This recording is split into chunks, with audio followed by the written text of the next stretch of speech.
Thanks everyone for joining. We'll get started shortly. We're just waiting for people to arrive.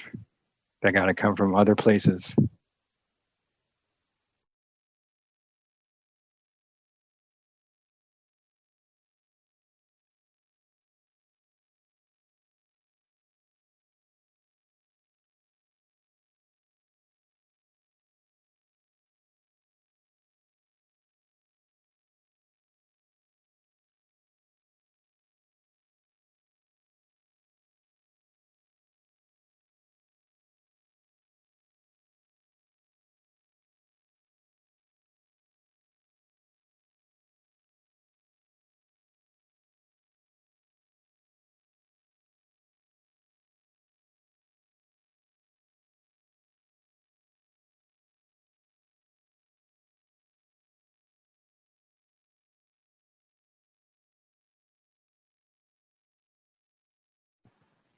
Couple people got lost in the wrong building, making their way through. So still coming in. We'll get started shortly, folks.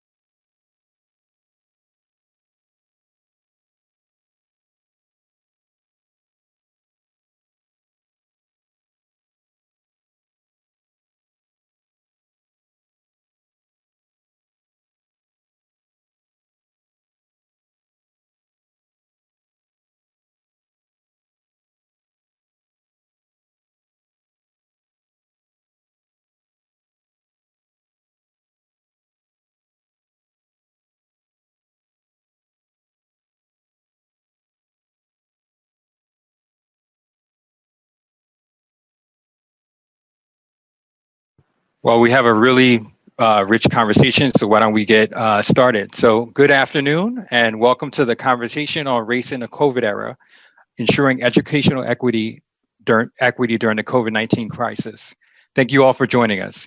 My name is Sean Maxim and I serve as Senior Associate Director for Institutional Diversity and Inclusion at Princeton University. I first want to thank the Office of Institutional Equity and the Office of Communication for sponsoring today's event and to express gratitude for all my colleagues in both offices and across the university for their support in organizing. I also want to give a huge shout out and gratitude to our esteemed panelists, moderator, and everyone else who collaborated with us to make this important event happen. This is the third event in a series that has explored issues of race, equity, and inclusion within the era of COVID. I will now introduce our moderator, Khristina Gonzalez. So Khristina Gonzalez is Associate Dean of the College and also Director of Programs for Access and Inclusion.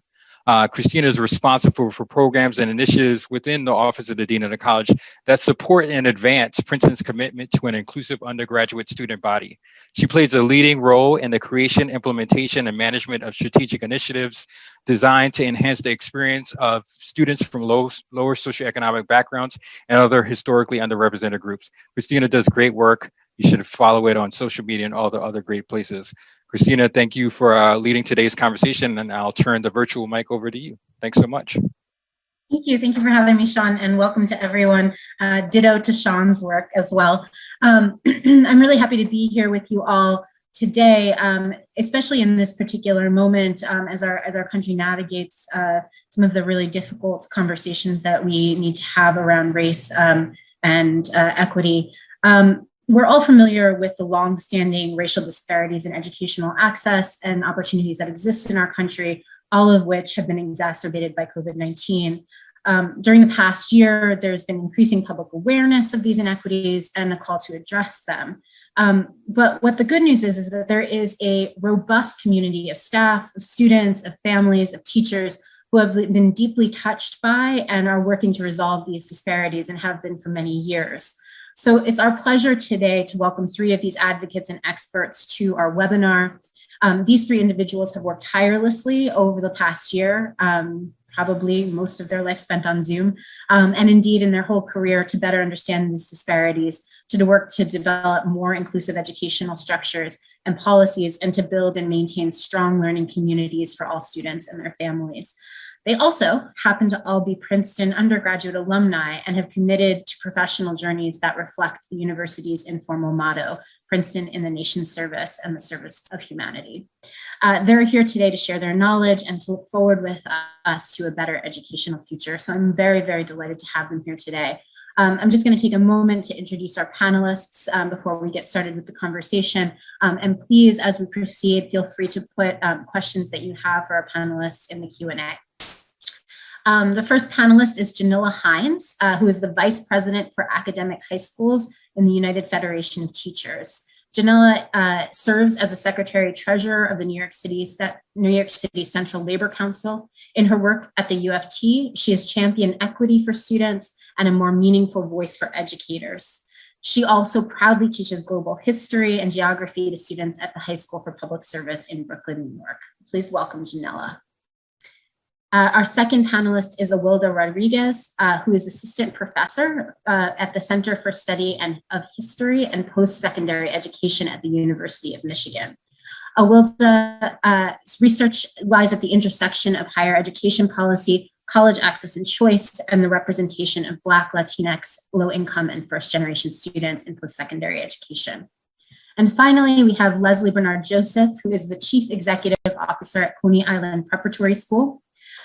He works to lead all schools there and the central office team, ensuring that CIP continues to deliver on its ambitious mission and commitment to scholars, family, and community. He was part of the founding team of the school as the school's first Dean of Students. So once again, please join me in welcoming our panelists in the ways that are conventional to the Zoom world, with whatever reaction emojis that you may have at your disposal or in the chat. So we're just going to get started with what I hope is a very joyful moment for us to reflect on a very difficult year, which is to say that despite the fact that this year has been tremendously difficult, and we are continuously hearing stories about students who have been overlooked in the midst of the pandemic, who have not had access to internet supervision, to community support that usually sustains and encourages their engagement. It's also been a year of innovation and new approaches to equity. It's been a year of students and teachers and families who rally together to really ensure that education can continue in this difficult moment.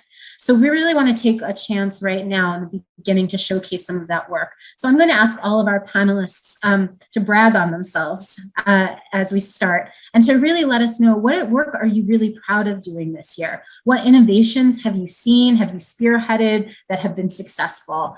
So this is a chance for you to reflect on your work and the work of others in your community. And Awilda, I'll begin with you and move to the other panelists. Thank you, and thank you so much for having me on this panel. Well, as faculty, I think the innovation was letting go and reimagining college teaching. Right? That's a really big innovation for some of us. So I think some of the most important work that we can really do is on that small scale as faculty.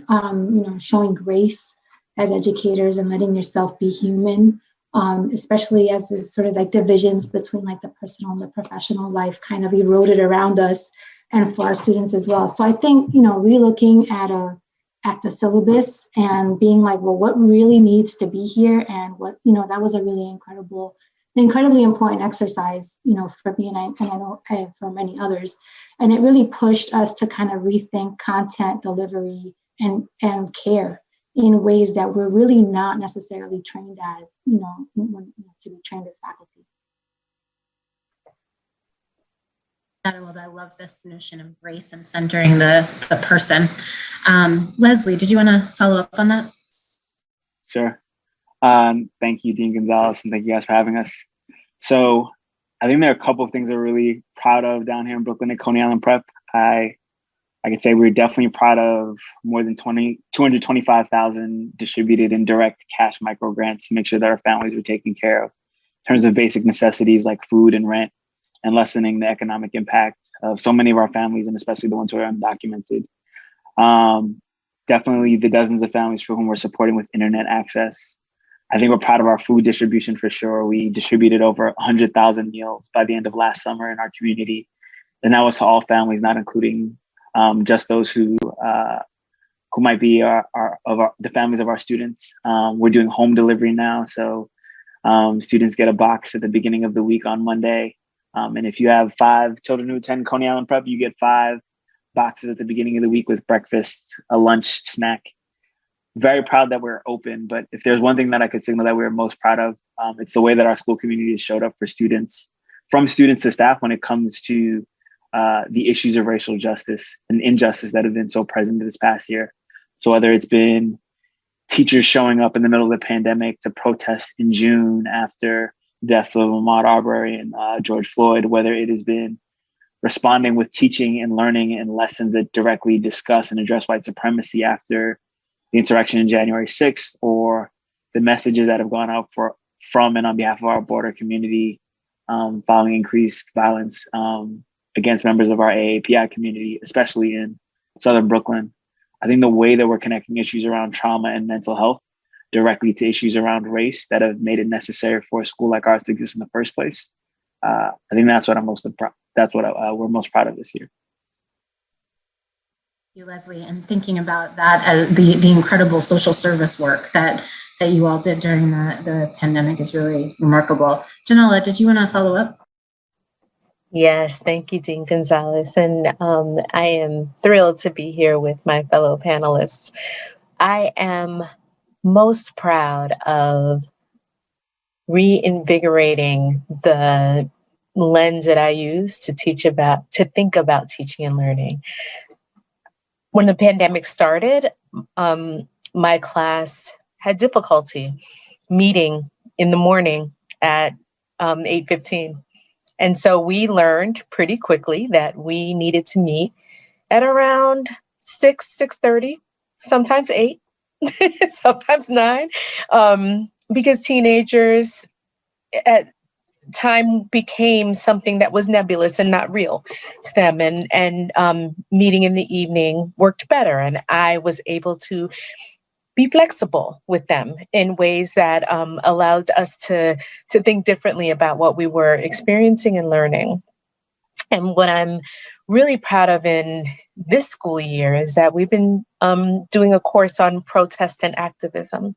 And so I have the opportunity to engage with students around current events, the events that were just mentioned, and the ways in which our communities are being shifted and are growing, and getting students to think about how they can serve, how they can shift the way that the world operates right now. So that has been phenomenal for me personally, but also for my colleagues here in the city.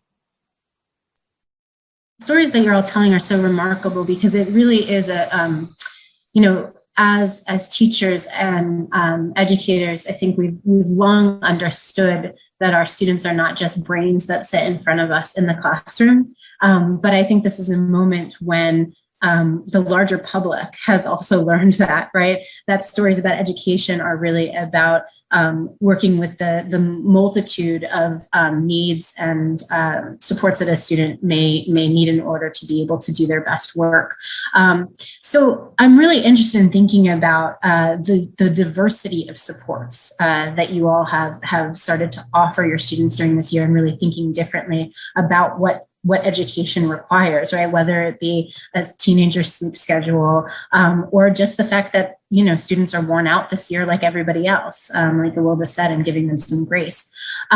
So it would be really interested to think now, as we shift gears a little bit, how has the work expanded, right, for you all over the last year? How have you worked to fill those kind of socio-emotional, the mental health gaps? Leslie, you were already talking a little bit about those financial gaps for your students, but I'd be really interested in hearing you discuss kind of the ways that your work has really expanded over the last year, and that the labor, right, of keeping this thing going has really changed. Leslie, did you want to kick us off? Happy to. So I'll break it up in 2 parts. I think when we first approached planning for this upcoming school year, we knew that we would need a ton of professional development for our teachers and our staff around learning what trauma-informed care and trauma-informed practices were, and supporting our students and families with a trauma-informed lens. I think that emphasis quickly shifted because we realized that we couldn't take care of students if we weren't taking care of ourselves.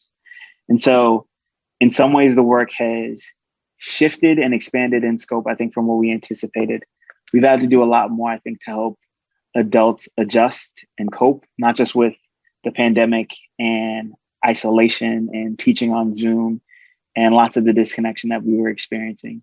But I think also trying to manage around the racial trauma of what we were experiencing and the weight of what teachers felt that they were bringing to the work every single day as they were trying to support their students. I think that's really been big for us, understanding that it is a seamless link between trauma, mental health, and also I think the challenge of racial inequity. And I think trying to view it through just one lens of what teachers need to do for students or what adults need to do for kids without thinking about what we need to do for ourselves in the context of what we're all living in. In that way, I think the professional development scope has expanded significantly. And then I would just sort of key into what Awilda and Janella said around showing students grace and understanding that we can be fluid with time. We can understand that like what needs to happen and what must be true is different. And really, I think sort of meeting kids where they are. So I think the basics of the scope people really sort of understand, whether it's delivering technology or making sure that there's food and financial access. But I think what our teachers would say is this year has felt really different and intimate with students to be able to sort of be with them in their home and them being with you in your kitchen or at your desk or in your living room and learning that way. And I think the connections have been deeper and more authentic because of that. Can I just follow up on that, Leslie, as the leader of the school? You were talking about taking obviously the approach to increase professional development with teachers, giving them time to work on their own mental health and well-being. I would love to hear you say more about that. How do you provide teachers, in a year in which everything was accelerated, right? And it felt like this kind of constant emergency. What does leadership look like? How do you give people the permission to take that time for themselves? For me, it's vulnerability, without a doubt. I think we have had to create the space to let people know that it is whatever you are feeling, wherever you are, it is okay.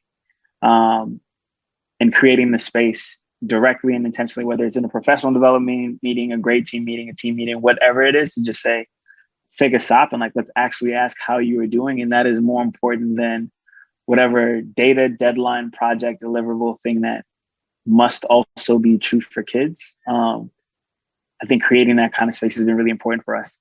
And if I'm being honest, that we didn't always have that kind of culture as a school. And I think for me with my team, it's been important to say like, I'm struggling right now. And to think about what we were doing and what we needed to change so that we didn't necessarily feel that struggle. And then empowering teachers to say the same to us and asking them what needed to change and what needed to be true. Sometimes it was small. Sometimes it was, we need external monitors so that we can look at kids and look at our lesson at the same time.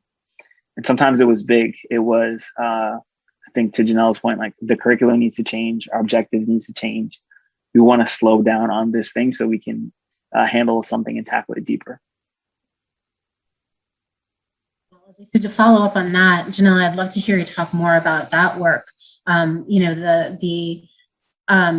The response in the moment to the terrible tragedies that occurred, that continuously occur, the racialized violence, thinking through the events of the summer, the recent events of last week, just really thinking about how we support students through these traumas, and really thinking about how not only in the moment we support students through those events, but really how do we think about supporting them through this kind of longer historical trauma, right, around racialized violence that we're witnessing. It has been phenomenal to engage in these conversations where we are able to draw connections between movements in the 60s and 70s and movements in the 30s. And right, we were able to draw connections between historical periods like this. And what has been fascinating is hearing from the students their desire to know more their desire to strengthen their foundation and their understanding of historical movements and how they play a role. With regard to the professional learning, it has, because we don't have the school space and the home space. And as a high school educator here in the public schools in New York City, we have been teaching remotely for the last 4 months. And so we just went back last Thursday. And many of our students have decided that they don't want to be in the building for a whole host of reasons. They are remaining home. And so figuring out how to use our time and space in different ways has been challenging to us, because we're not only thinking about the trauma of this moment, we are also inviting each other into our homes and into our spaces. What was formerly private is not anymore. How we engage, how relationships build, how students interact in a class, all of that has shifted over the last year. And so we've been trying to figure out, how do we take advantage of this and allow students to share what they know and what they've learned and what they've experienced, so that it magnifies the larger topics that we're all talking about. So, I mean, I love that model to think about the integration between students and their communities in a way that would allow us to think differently about education, right? What does it mean to not think about students as removed physically during the school day from their home communities? On the college side, right, what does it mean to have students for the first time, at least at Princeton, who are learning from those home communities? And I'd love to hear you talk a little bit about that in terms of, how have you integrated families into the discussion in new ways? Have you integrated them into your service and support models? I'd love to hear folks reflect on that. Leslie, I know you already kind of talked a little bit about this with the different, the material resources, but if there's other ways that you've worked to support families and communities, we'd love to hear about that too. Sorry, so specifically on integrating them more directly with what we're doing day to day? Yeah, thinking about how to engage families and communities in the work of education. So I think of it in two separate ways. First, I think there's just sort of the core academic remote learning. We knew certainly since last spring that the ways that we operated needed to change. Quite frankly, I don't think we've ever done historically a good job in public education and making sure that Black and brown families and low-income families were truly integrated. I think in the ways we worked in the past, it has tended to be a very passive service model where we will tell you when to come in, we will give you the information that we feel comfortable giving you, and we will do it on our timeline. And what I love about what this crisis has forced us to do, we have had to be more responsive to families and meet them in the communication channels that they need, in the languages that they need it, where they need it, and when they need it. And so it's been incredible, I think, for us to be able to say to families, this is a platform where you can find every single lesson, and all of those materials are readily available to you. And if it doesn't work for you, you get to tell us what changes you need to make. And I think whether it has been scheduling, whether it is trying to open or not, we are constantly forcing ourselves. And quite frankly, families are requiring us to ask them what they need and when. And so if we want to open up for in-person school, and we can't do that unless families tell us, aside from the academics, I think we've needed to do a better job of making sure that we are culturally responsive as a school and being clear about what it is that we believe and what we stand for. And so we are saying to families like, hey, we're a school where we believe Black Lives Matter.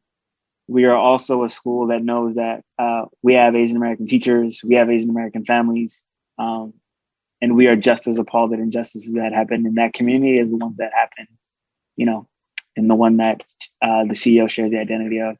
I think that's been really important to families too, to know that we care about everything. But I will not say that it is easy. I think it's been hard for teachers to feel like I'm on call 24/7. Picking up there a little bit, thinking about, Janella, you started to talk about the return to in-person learning. And I think we're all starting to, kind of shift maybe our perspective and looking into a kind of world, a post-pandemic world. So I'm really curious to think about this moment when more and more schools are announcing a return to in-person, fully in-person education.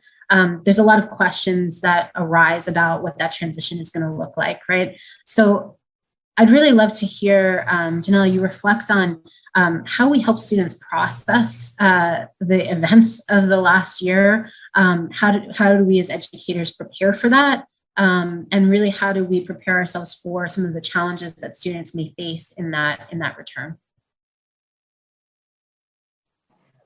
What we have been doing within the UFT is thinking about how to provide that kind of mental health support for our members so that there is a space to talk about the trauma that we've experienced, the fears that we are facing with using new media, the stress that we're feeling with the school day seemingly never ending.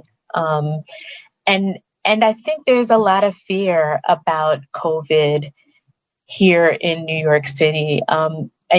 Everyone here knows someone who has contracted it. Many of us know people who have passed away, unfortunately. We've lost 73 members. And so it's real for us here in ways that it may not be in other parts of the country. And I think there is serious need around how we encourage and support each other in making that transition back. To Leslie's point about ensuring that families are cared for, we have really been thinking about how we continue to support students who are living in temporary housing or are families that are food insecure. We did a telethon last month to try to raise some money to ensure that we can get food out to folks. And so the ways in which we're all coming together to offer support to our networks has been critical. And then another thing I would talk about would be the parent union networks. We have learned from our parents that they don't have any comfort level with this new technology. And so we have offered workshops and sessions to increase their comfort with Google Classroom and Meet and Zoom to ensure that they're able to better support their children who've been home with them. But I think the fear has got to be addressed. And we have to talk about the real differences between communities of privilege who really, really want their children to be back in a school building immediately, and many Black and Latinx communities in public school here in the city who are not prepared to have their children back out. And what that means, right? We have hundreds of thousands of high school students in New York City, and about 55,000 have gone back last week. So it's a drop in the bucket, and there is going to need to be some real intentional work about how we transition back. It just ties in everything that we've been talking about with regard to the necessity of involving families and communities in that educational practice. So in terms of the educational transition, how, in schools where there has been, for all of the amazing work done, kind of disruption in learning that has led to time spent, in learning different kinds of things, right? Or spending the time to debrief what's going on in terms of, racism and violence and the events that have transpired, the learning that has happened, hopefully around the pandemic. There's been a shift, right, in some of that curriculum, right, and that's all all the more important given the particular moment. how do we think about that for the fall, right? How do we think about how to meet students where they are in their education, in their academic needs as they transition into the fall, without relying on, I've heard a lot of talk about, the time lost during the pandemic, right? How do we not operate from that kind of deficit model, but instead really think about meeting students where they are in the fall and operating on that kind of strengths-based model that's not about assessment through, standardized tests or those kind of common curricular questions. Leslie, did you have a thought about that? I saw you shaking your head when it came to kind of deficit model. I have a thought about it. I think, okay, so we've seen a ton of rhetoric about, kids have fallen behind. It is a lost year. It suggests that there is zero learning that has happened, which we certainly know is not true. I think what we are experiencing is an adult problem. Adults have lost instructional time. We certainly know that teaching remotely and teaching on Zoom is not the same thing as what we're able to deliver instruction, what we're able to deliver in person. But I think that's an adult time problem that we need to fix and we need to figure out. But certainly, I'm not fond of rhetoric that suggests students are in a race that has no clear end.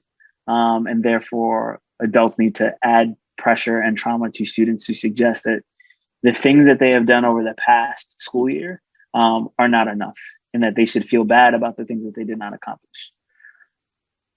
If the question is, what does next school year look like, and how do we address not learning loss, but how do we address lost instructional time, then I would say, what does it look like to never let a crisis go to waste?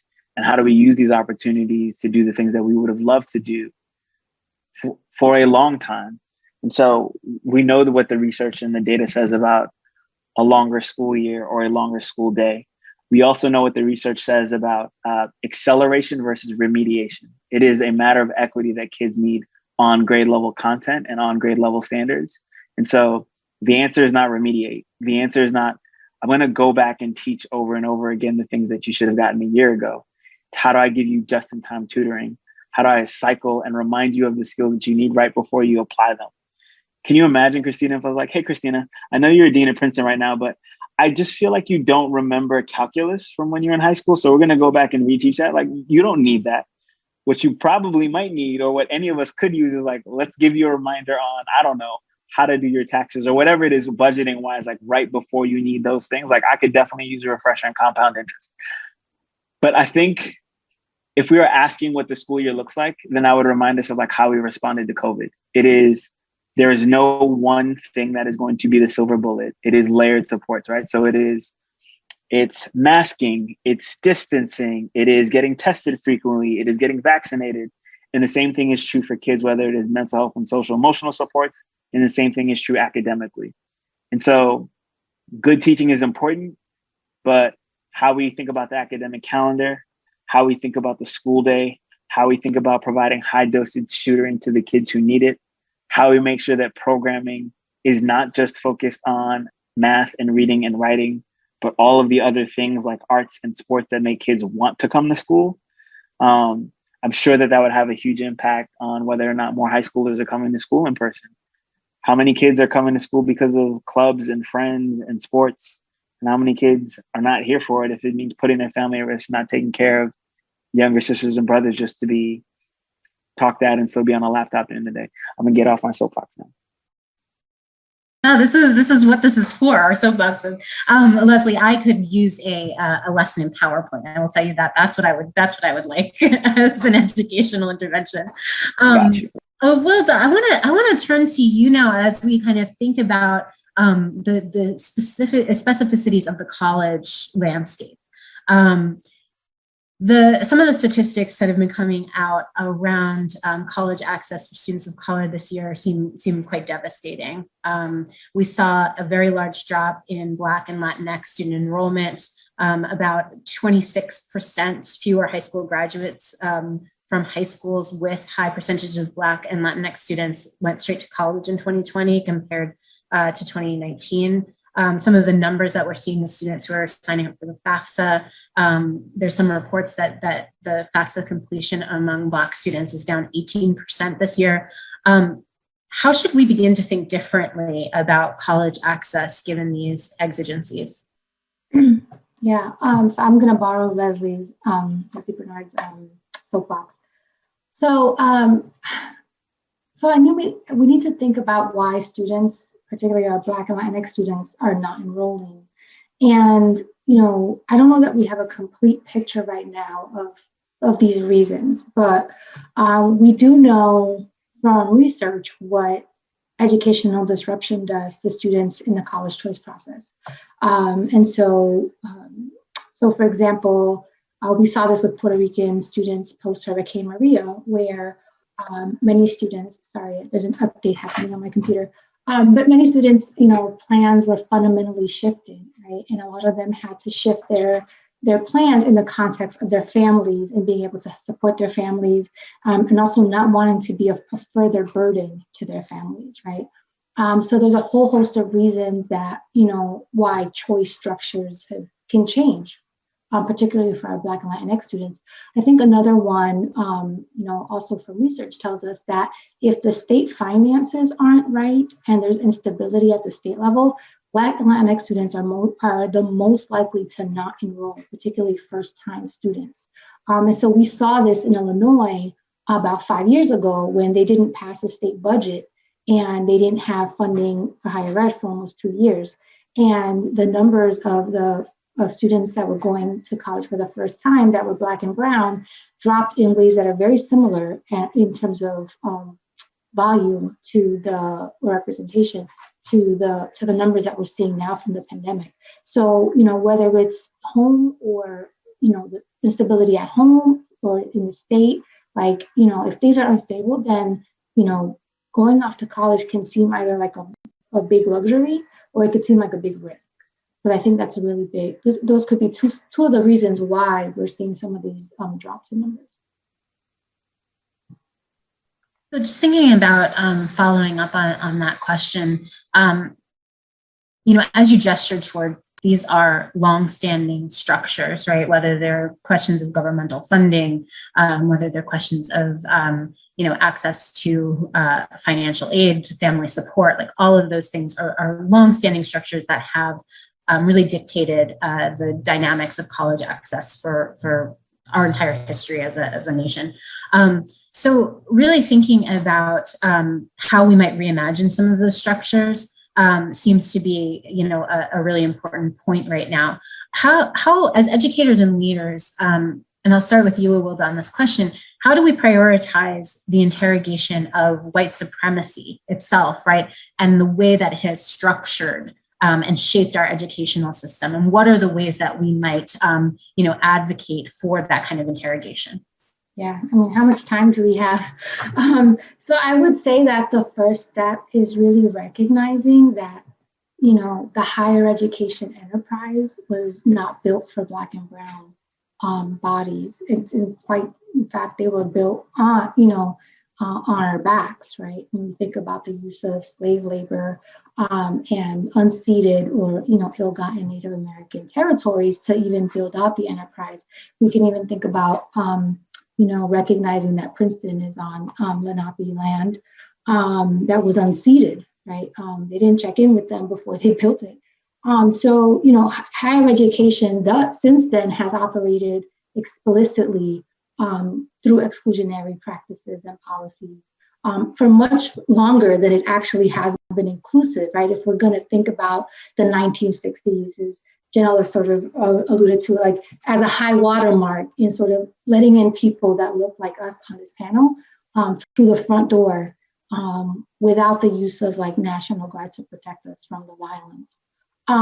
So I think instead of these, you know, explicit policies that were used to exclude people, you know, post-1960s, the strategies have been a much more tacit, right? So by using things like relying heavily on test scores to serve as these gatekeepers, you know, to dole out seats at selective institutions, to dole out financial aid in places like Georgia with merit-based aid, even though study after study has showed the negative effects that reliance on test scores has on our communities of color. And on top of the fact that, we're hanging our hats on exams that may not be as predictive as we think they are when it comes to success. And so I think now that the pandemic threatens to upend the order and the performance of white middle class students and the majoritarian groups, then we reconsider standardized test scores, not when we're thinking about students that are in incredibly under-resourced schools competing for the same seats, right? And what that pandemic has shown us is that the floodgates have now opened, that many institutions have gone test optional, right? Which really, I think, goes to show that that these scores were really keeping Black and Brown students from really imagining a place like Princeton and other selective institutions as a possibility, right? And it was really hinging on test scores. So I think while the pandemic has revealed to some of us the real hard truths about the inequalities and inequities in education, I think this is a really important time and possibility for us to be able to dismantle one of the vestiges of white supremacy, which is, how are we defining merit, who is worthy, who belongs, and who would be successful in these sorts of spaces. And we can really reimagine what admissions and admissions practices and access can look like. So it's so important. Janella and Leslie, I'd love to hear your thoughts on how that interrogation of the kind of notion of merit and how we define it and the kind of increasing critiques of standardized testing. How do you see that shaping the K through 12 landscape? Well, in our space, the standardized tests that are normally given in the spring were canceled last year, right? Due to the pandemic and due to the uneven distribution of resources and how students were engaging in teaching and learning. And so now this year, when we come back to it and we have a hybrid model and an in-person model and a fully remote model, many of my colleagues join me in questioning why we are going back to a model that we know doesn't work or serve the majority of the students across the state. We've brought together groups of educators to think about what the high school experience should look like. How do we measure whether or not a student has met the standards to achieve success in higher ed? What does that look like, right? And so we're questioning whether or not the 5 Regents exams that have to be taken here in New York State in order for students to get a diploma, is that really the pathway that we need? Is that the way that we need to ensure that students have met the standards? Or should we be really thinking about digging deeper into the curriculum and allowing us to take advantage of culturally responsive models to engage with students around the issues that they really care about, right? And so I have really appreciated the last year for that kind of reexamination and thinking about what's happening on the pre-K to 12 level.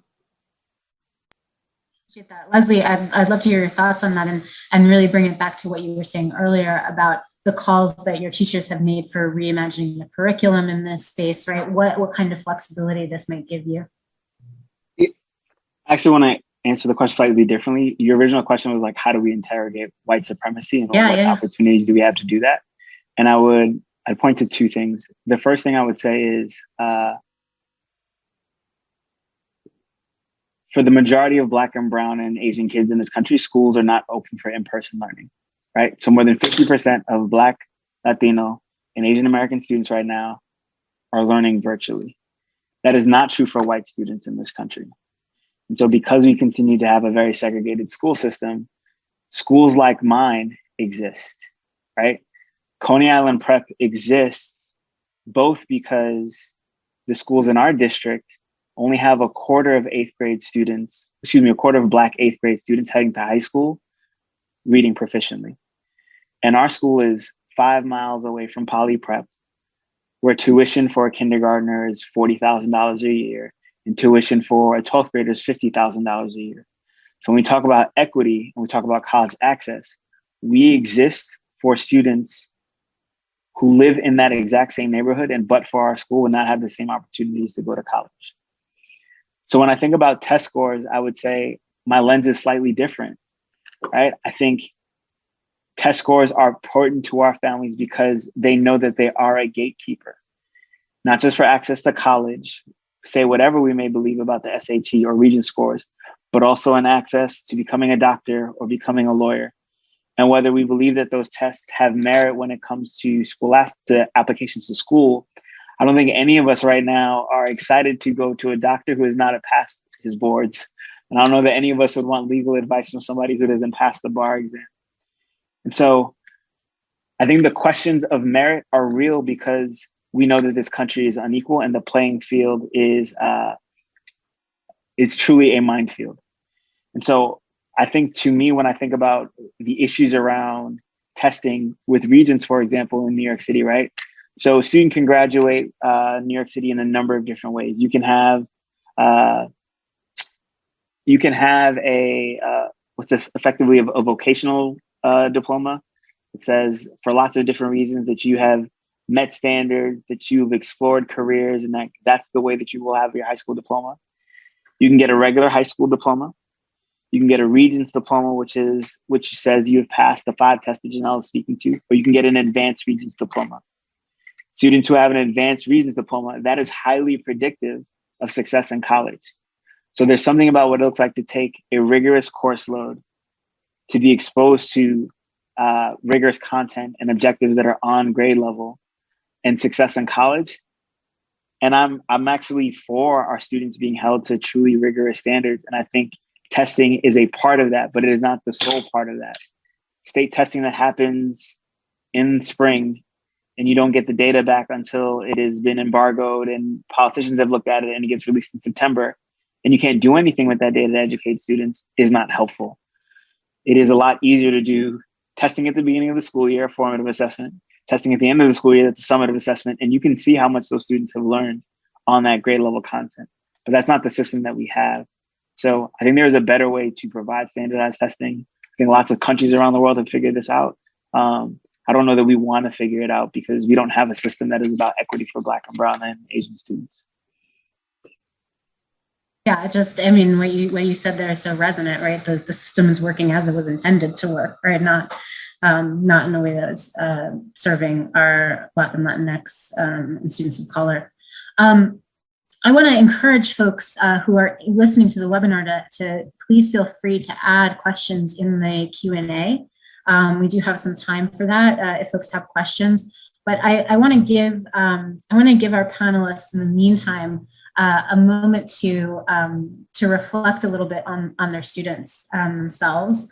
I've learned a ton from my students this year, just the kinds of conversations that we've had, and I think that they've shared with me really important thoughts about education and about their experience at Princeton. And so I'd be curious to hear from you all, is there a student, something that you've learned from a student this year, or a message that a student has given to you that you think it's important for the world to hear, right? How do we center the student experience right now? And are there things that you've learned from them that you think would be important to mention here?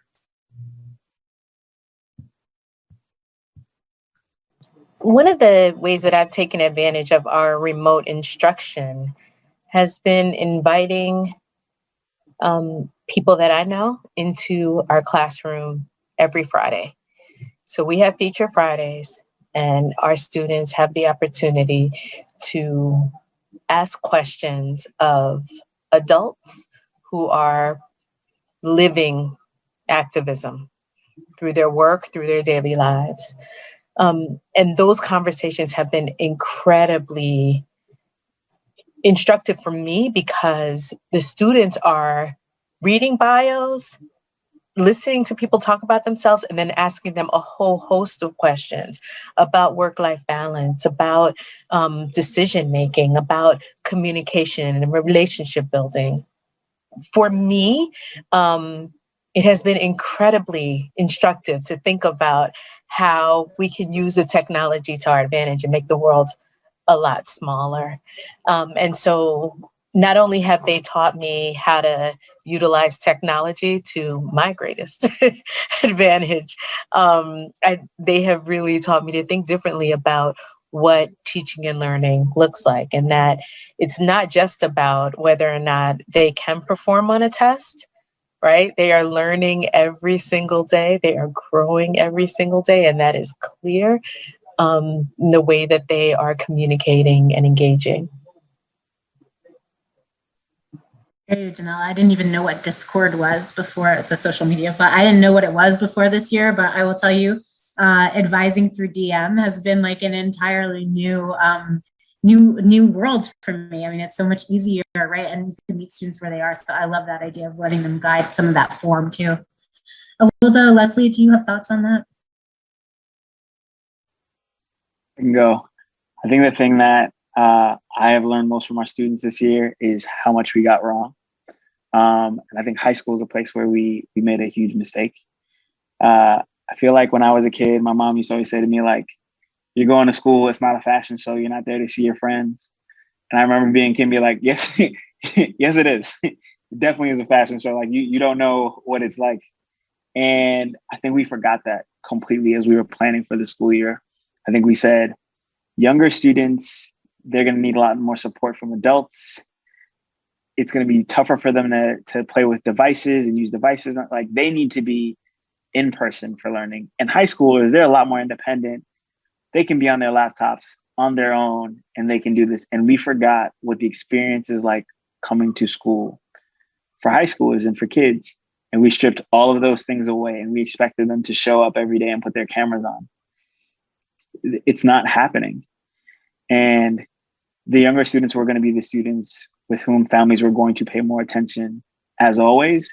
And we should have made sure that our doors are open for the kids who needed to be there in person. Not realizing that part of the reason that kids aren't filling out the FAFSA is because they don't feel like they can leave home, right? They have stepped in and taken on roles for parenting, or they have stepped in when their parents have gotten sick with COVID and taken on jobs. So I think that's the biggest thing that I've learned from our kids this year. Not just how resilient they are, but what they expect from us is not just good teaching.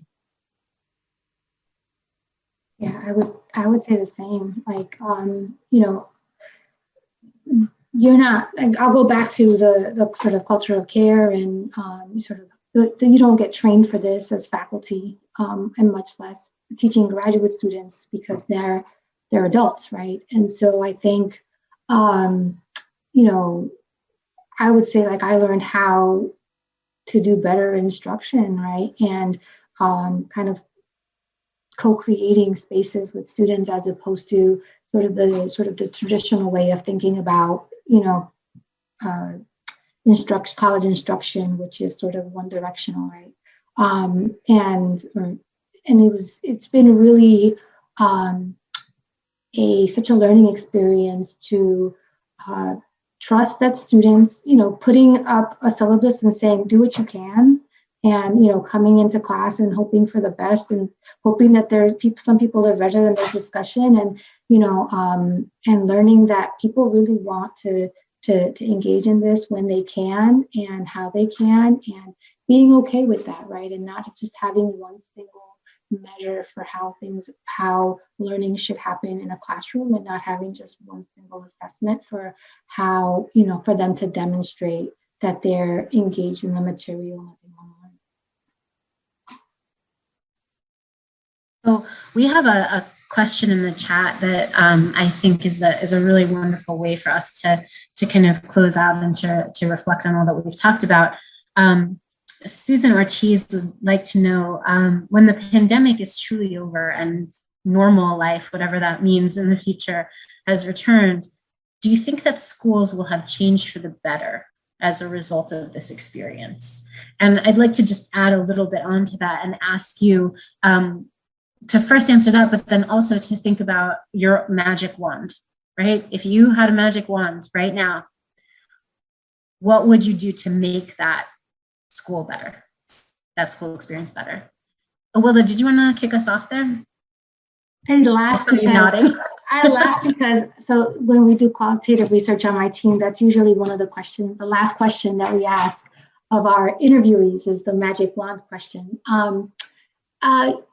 Yeah, I think what would make it better is what I will keep from my practice from COVID and from all that has happened in 2020 and 2021 is the checking in component, right?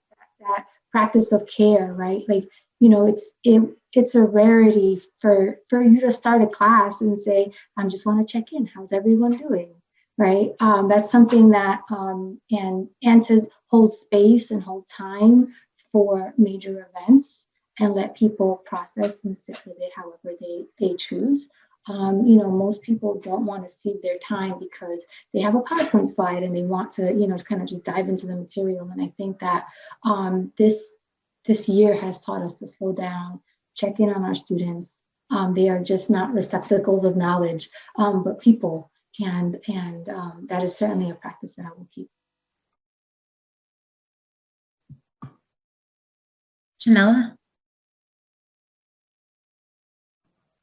I will also take the perspective that my students are individuals who are bringing their whole selves to these classrooms into our world next year and teaching and learning beyond.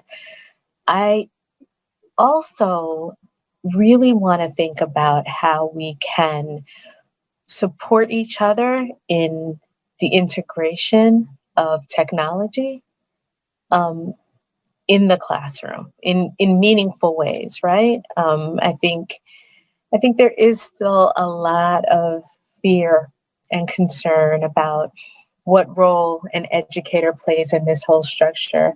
And we haven't even talked about the school counselors and the physical therapists and occupation, right? All of the people who make schools work and who have adapted with this situation. But I would love for us to really engage in some conversation and make some good decisions about how we move forward and use the technology to the students' advantage and to the family's advantage. Thank you, Susan, for this question. I think for me, the easy answer is like, hell no, we're not going back. There's not a chance. I think I'm a big believer in not letting a crisis go to waste. And I think we have found that this has given us an opportunity to do so much more. In small ways, it means that we are making sure that our communication to parents is more seamless, that they get messages from us on one platform at the same time across schools in their preferred language, period. Gone are the days where you get different messages at different times of day. Like it's too much, it's too overwhelming. And so streamlining that communication, make it easier for parents to be involved and just text us back directly is a game changer. But that's a small thing. I think the big thing that's going to be true for us is every high school student is going to have a laptop to write their papers on, period. It is an equity, right? Like these are things that were not true before that are going to be true now. Every single course is going to have its own course platform, whether it's on Google or whatever thing that your school uses and needs, and it'll be transparent and clear for them to see their grades, and their parents will know how to log in and see their grades. Like those are going to be basic expectations for us as schools. And I think that especially because it'll be basic expectations of parents that we operate like this, I think that's going to be really important. The degree to which we ask families what they want, when they want us to open, where they want us to be, I think is going to be really important. So I'm excited for us to not go back to business as usual, because we know that what was happening before the pandemic did not work. And so I'm hopeful that we will create a new normal and that we will prioritize what works for kids and not what's easiest for adults. I really appreciate that. And, just thinking about the way that, like we've been talking about the pandemic, the various situations in terms of health and well-being that our students have kind of navigated this year, the kind of police brutality and police violence, all of that has really forced our nation to kind of take a hard look at things that we have long accepted. And like you all, I really do hope that we don't go back, right? That we don't once again become blind to those things. I want to take a moment to thank you all, not just for your time here today and for sharing your expertise and your wisdom with the community, but really also for the work that you do, for your work as leaders and as visionaries, and for taking this mantle forward. So everyone at home, please join me in thanking our panelists, Awilda, Janella, and Leslie. Thank you so much for being here today. We are very much looking forward to continuing these conversations across various platforms, and once again, continuing the work into the future. So thank you again. And I think at this point, we're going to close the webinar. I know Sean Maxim wanted to come back on and just end things and to share some logistical information for the audience. So I just want to thank everyone. As Khristina noted, we will have all the information related to this event on our different platforms, because we know the conversation continues. And also, this work has been made visible, and we were going to continue to do to continue the conversation. So again, thank you all for being here. Wishing you continued health and safety, and we'll see you next time.